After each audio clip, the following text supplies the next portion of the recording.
Welcome back. आपको बराह रास्त ले चलें इस्लामाबाद। नायब वज़ीर आज़म इसाक डार इस वक्त तकरीब से खिताब कर रहे हैं। Spare some moment, some time and reflect. We don't have much difference in our age of the two countries. And Honorable Senator Mushahid Saab mentioned, how and which countries China's tried to follow in the beginning, which included Pakistan model as well.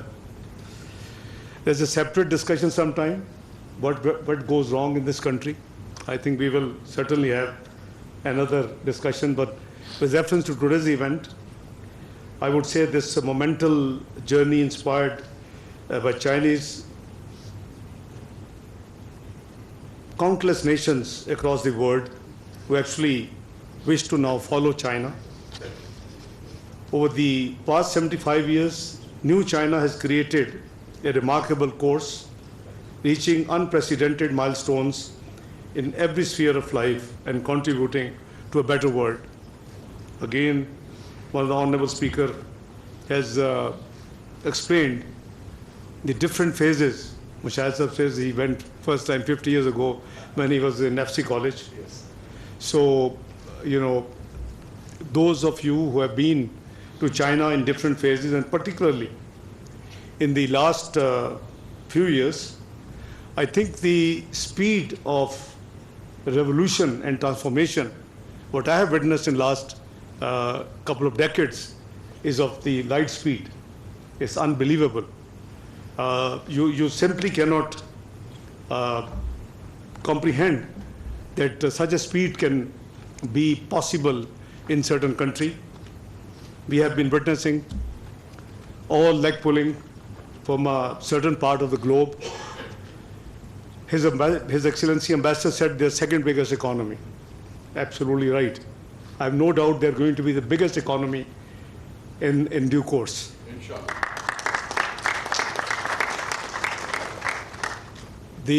All tools have been used against China. Those who observe very closely, starting from the tariff impositions from 25 to 100% on different items, semiconductors, electric vehicles.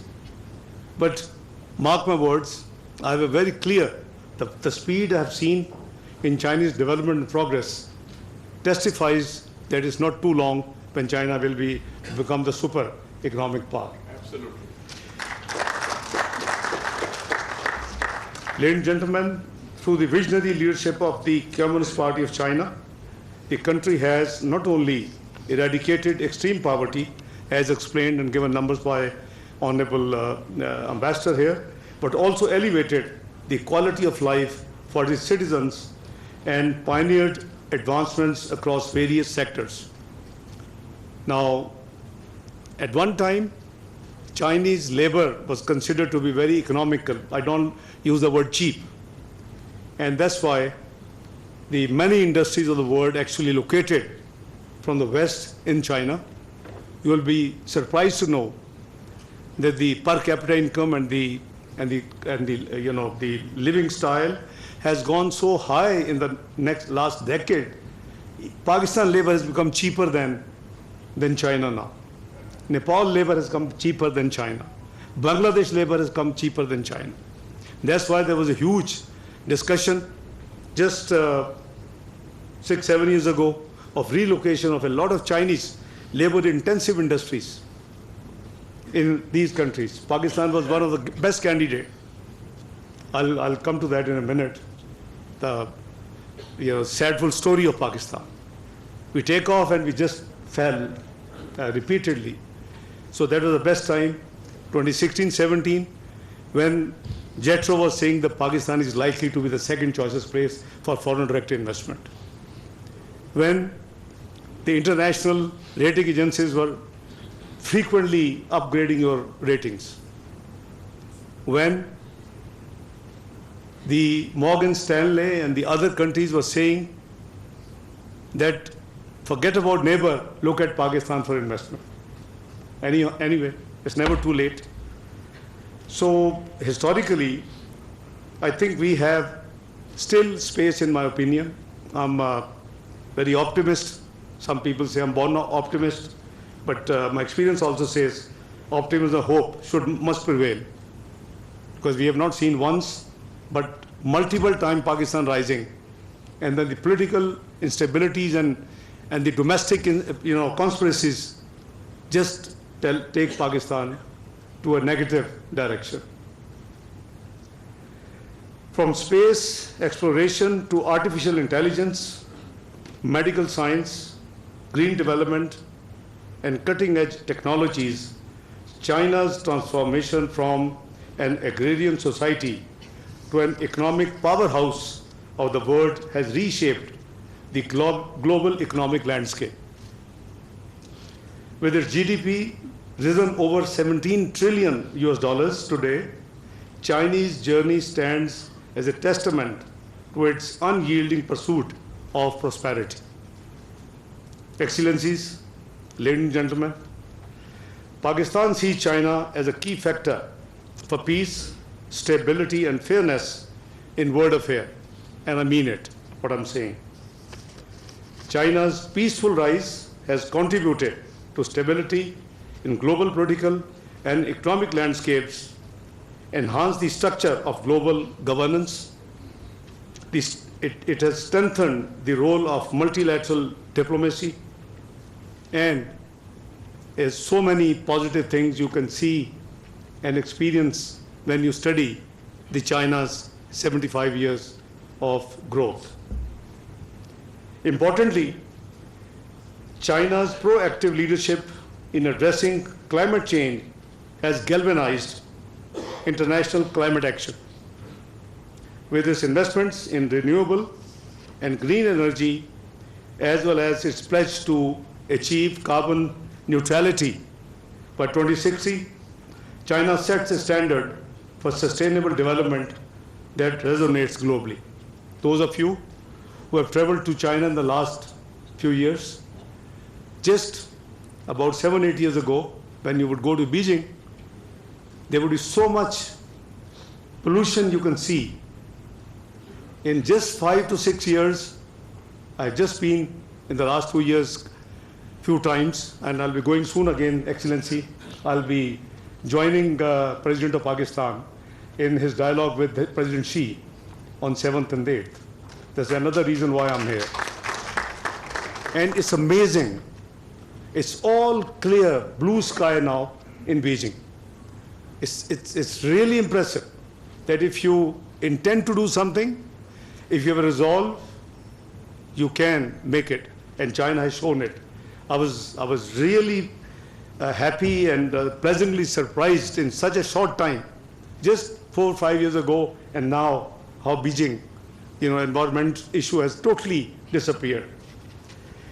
China's role as a harmonizer on the global stage is equally commendable. Rather than stoking conflicts, China has consistently worked to cultivate harmony among nations. I'm sure China could have reacted to the unreasonable tariffs levies in the recent few months. I was actually in Beijing when I read that news. I mean, imagine 25% tariff to 100% tariff. I don't know what would you write, Dr. Ikram Saab, on this, whether it is a fair play in the world or not.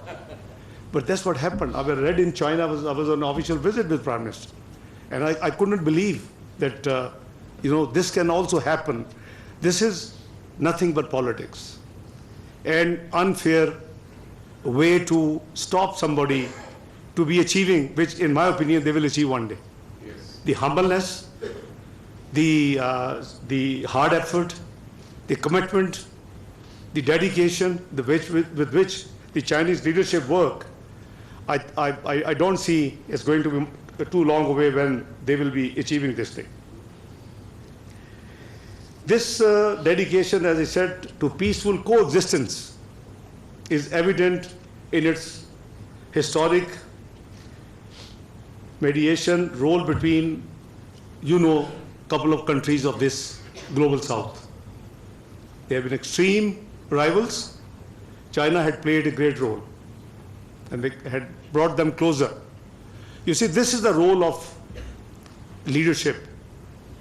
And नायब वज़ीर आज़म इसहाक डार इस्लामाबाद में बैनुल-अक़वामी conference से खिताब कर रहे हैं। चीन पाकिस्तान का काबिल एतमाद दोस्त है, 7 दहाइयों पर मुहित दोस्ती। इस हवाले से नायब वज़ीर आज़म का खिताब जारी है।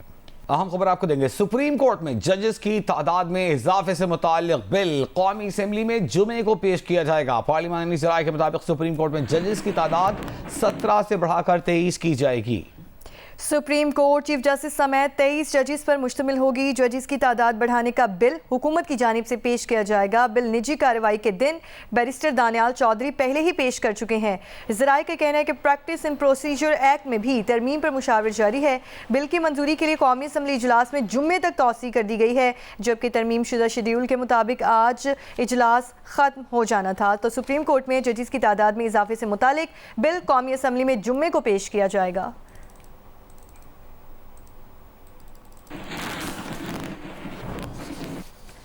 और अभी आपको बताएं कि बलोचिस्तान के ज़िला पंजगुर के इलाके प्रोम में डैम पर काम करने वाले अफराद पर मुसल्लह अफराद के हमले के नतीजे में 5 अफराद जाँ बहक और 2 अफराद जख्मी हो गए। लेवी काम के मुताबिक प्रोम में एक सड़क और डैम की तामीराती काम जारी है। नामालूम मुसल्लह मोटरसाइकिल सवारों ने तामीराती काम की देखभाल पर मामूल अफराद पर फायरिंग की, जिसके नतीजे में 5 अफराद जाँ बहक और 2 जख्मी हो गए।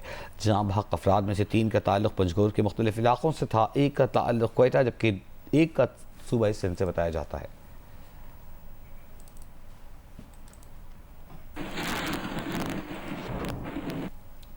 इसराइली फ़ौज ने शिमाली गजा के इलाके बैतलाहिया में इमारत पर बमबारी की। अरब मीडिया बता रहा है कि इसराइली फ़ौज की बैतलाहिया में बमबारी से शहीद फ़लस्तीनियों की तादाद 62 हो गई है।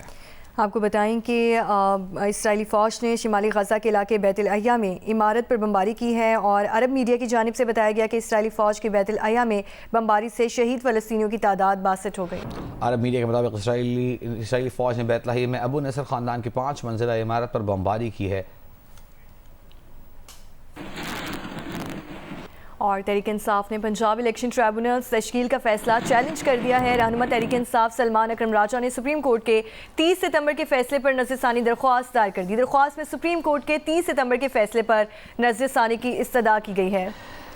दरख्वास्त में कहा गया है कि chief justice Lahore high court और चीफ इलेक्शन कमिश्नर मुलाकात इलेक्शन ट्राइब्यूनल्स की तब्दीली की वजह नहीं बन सकती। इलेक्शन ट्राइब्यूनल का जज कौन होगा, ये फैसला चीफ जस्टिस का इख्तियार है। 4 अप्रैल को लाहौर हाई कोर्ट रजिस्ट्रार ने 6 इलेक्शन ट्राइब्यूनल्स को नोटिफाई किया। चीफ जस्टिस लाहौर और चीफ इलेक्शन कमिश्नर की मुलाकात के बाद इलेक्शन ट्राइब्यूनल्स के लिए हाजिर सर्विस जजों के नाम वापस हो गए। दरख्वास्त में कहा गया है कि 30 सितंबर के फैसले को वापस लिया जाए।